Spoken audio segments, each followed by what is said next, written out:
Visions, Zandra's Story by Zach Turner. Read by Zach Turner.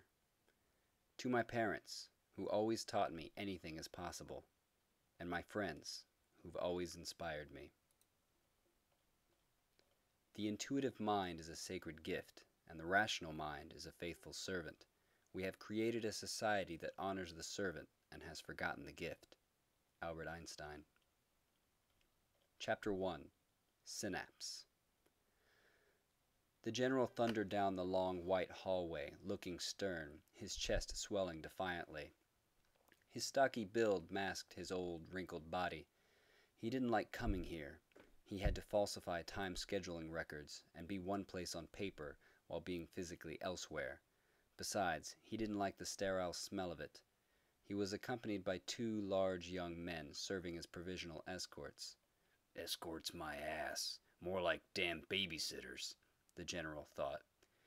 Even though the U.S. military still had legal control over this project, he knew better. Malik Inc., being the primary source of funding, had been pulling the strings of the DESP project since the 1980s. Dr. Araman stood at the end of the long, emotionless corridor, waiting nervously. Normally, this place was his empire, one he ruled with furious exactness. But the general was an outsider. He felt uncomfortable and feeble around the general's imposing presence. Absent-mindedly, he straightened his tie. "Hello, General Graham, and welcome to Project ESP," Araman stammered, as they turned down another long gray hallway. Colored bars ran along the walls, describing what section of the complex they were in. Currently, a purple bar read, "Extrasensory Perception." "You better have something worth showing me, Billy. Those bleeding heart liberals at the Pentagon are starting to get wind of what we're doing here. If they find out the specifics before we've got something to show for it, they'll shut us down in the blink of an eye. In politics, ends always justify the means. I need some ends, Billy." My name is William, but I'd prefer Dr. Araman. "And I'd prefer to see some bioweaponry, but it doesn't look like I'm going to get it, does it?" "Well, sir, if perhaps you'd have told us about this inspection ahead of time, we would have been ready with a demonstration." Araman began to sweat profusely. He was having flashbacks of middle school. He was always smarter than the other children and his teachers, and they teased him endlessly. Not until he got a scholarship to study at a science-based high school did he feel he belonged. "Someday I'll show him. He can't talk to me like that," thought Araman. "But I need him for now." "I don't want any doctored-up shit about potential results that's just going to waste my time. I need something solid, Billy." They stopped in the middle of the hall, and the general turned to Araman, his large, strong face looming over him. "When I got assigned to DESP, I wanted to weed out projects that weren't producing results. Now, your group has shown great promise, but hasn't yet given me anything to prove that potential. Don't get me wrong, I'm going to do everything I can to keep this project up and running, but I need to see some fruits of my labors." Araman thought about all the peripheral products he and his research teams had successfully made which the general didn't know about. He didn't know about them because they went directly to Malik Inc., which funded all of Araman's overseas experiments, and so reaped the rewards of them. In fact, these products were already being sold around the world as neurological stimulants and suppressants for people with psychological imbalances. "I wish I could work outside the scrutiny of these government buffoons," thought Araman, but he knew that his foreign colleagues did not have the benefits and contacts the U.S. government provided. Besides, the government was only interested in one thing, a weapon. Psychotropic drugs weren't of much interest.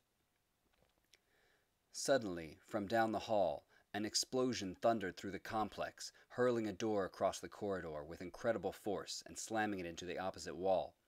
The shock wave from the blast threw all four men to the ground. Graham had seen his share of explosions, but this was like nothing he had ever felt before. This blast was not caused by pressure or chemicals. It seemed only to be pure force pushing him back. The men looked up towards the source of the blast. The hallway was brightly lit by a giant fluctuating bubble pulsating out of a huge hole in the wall. It was like seeing an explosion in slow motion, but this explosion was colorful, like a spherical rainbow blistering with color. As each blister popped, an array of color bubbled forth into a wide band of rippling energy, sending roaring winds down the hall. The men stood up. Aramon stumbled after another small explosion. The sphere was getting smaller and receded into a room out of sight. Graham was looking down the corridor in amazement. He slowly began to walk towards the now thrust-open passageway. Entranced by the swirls of light on the wall, he paid no attention to the blood oozing from his leg as he limped forward. A spark fired from the ceiling above the large hole which was once a doorway. Broken cords hung down, singing their electrical hum in warning. "What the hell was that?" Graham barked, without looking back at Aramon. Aramon, just getting to his feet, quickly ran over to the general. "Jim," he said, grabbing hold of him and looking the general straight in the eyes, "I wouldn't go in there if I were you." The general eyed him suspiciously. "He's hiding something," thought Graham.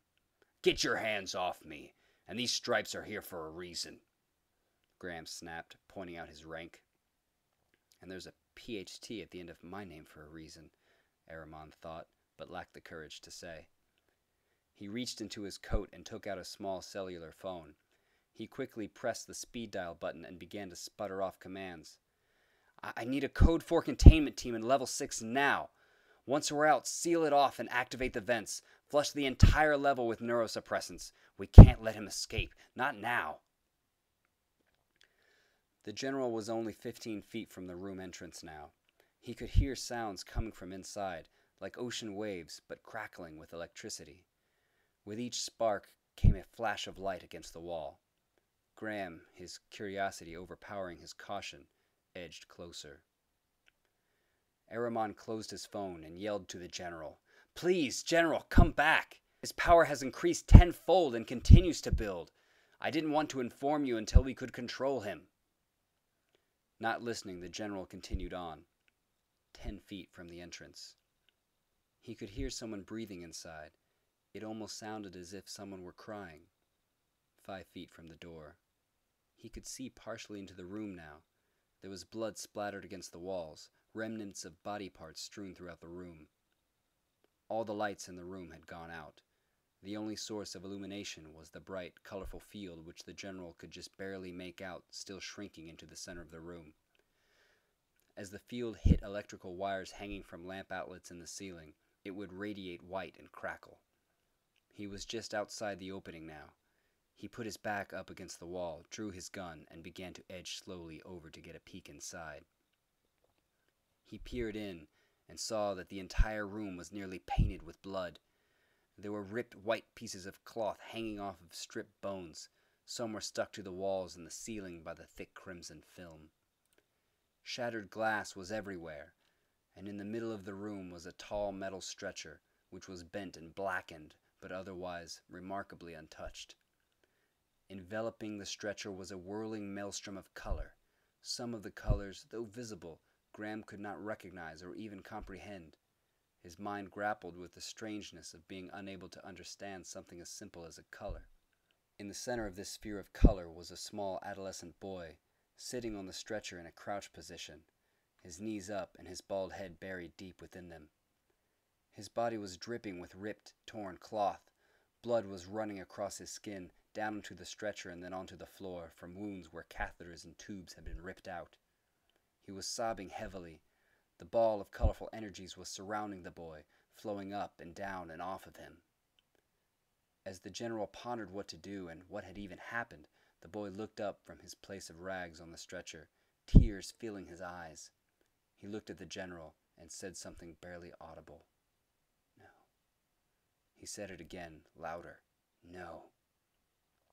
The sphere around him began bubbling again, and tiny explosions blew against the general like a strong wind. The boy yelled again, glowing with terror, fright, and sadness. He glowed in a bright greenish blue. "No!" With his scream, a giant energy wave thrust from the colors encircling him and bolted straight towards Graham. With terror and surprise, Graham jerked back around the wall and slammed himself against it. As he hugged the wall, the energy wave ripped through it, scattering its molecules into a million directions. For a mere instant, Graham realized that his body was gone. High-velocity shrapnel sang through the air with a dirge of destruction, hitting Ahriman in the leg. Ahriman had been watching the actions of General Graham from afar with the two escorts, who obviously did not do their job very well. With blood streaming down his pants, Ahriman ordered the two men to pick him up. With Ahriman's arms over the escort's shoulders, the three ran out of the corridor, around the corner, and through a passageway, which he closed and locked. Ahriman, collapsing on the floor in agony, tried to staunch the bleeding from his legs. With his other hand, he reached into his coat pocket and took out his phone. With a shaking finger, he pushed a button and reported, "We're all out. Seal it off and flush it." A loud slam was heard on the other side of the door as it was reinforced with a bulkhead securing the entire wing. Ahriman, on his phone, asked frantically, "Are we good? Do we still have him?" The report came back rather hesitantly. Affirmative. We've got him." "Are you sure? Make bloody damn sure. No mistakes." Yes, sir. The subject's powers have been subdued and he's trapped within the complex." Ahriman let out a heavy sigh. "What sections did we lose?" "We had to close off pretty much all of Level 6, sir, and Sections F and G, and part of Section H on Levels 5 and 7, sir," said the technician, his own terror betrayed in his voice. "My God, it's astonishing what such a small boy can do if he puts his mind to it. Literally," Ahriman thought to himself. He began to laugh, not sure if he was happy to be alive or just feeling lightheaded from losing so much blood. The containment team came running up the hall to meet them. An EMT quickly began cutting open Ahriman's pants and dressing his wounds. A feeling of relief and anxiety came down upon him at the same time. At least for now the problem is contained, he thought. But what about the general? He got what he deserved, but he was the only liaison to the Pentagon. Who would replace him, and would they be less tolerant? What will Malik think? Will he blame me? Will he stop funding my international experiments? On top of all this, Ahriman felt, in the back of his mind, almost unconsciously, a small voice saying, "You only think you've got me, but you can't keep me in here forever. I'll get out."